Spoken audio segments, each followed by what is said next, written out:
Good morning mga lods.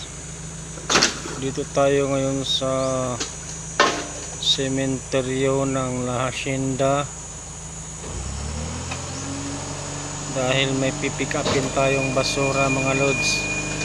Pinapapick up ni Kapitan. Ayan no, ang daming basura.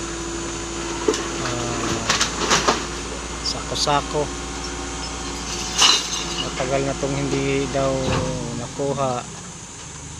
Meron pa doon sa unahan mga lods, ayun, masako din. Kailangan makuha kasi basura to ng mga dumadalaw dito nung araw ng patay. Okay mga lods, thank you for watching. Ayan, ito yung sementeryo ng La Hacienda, Alicia, Bohol.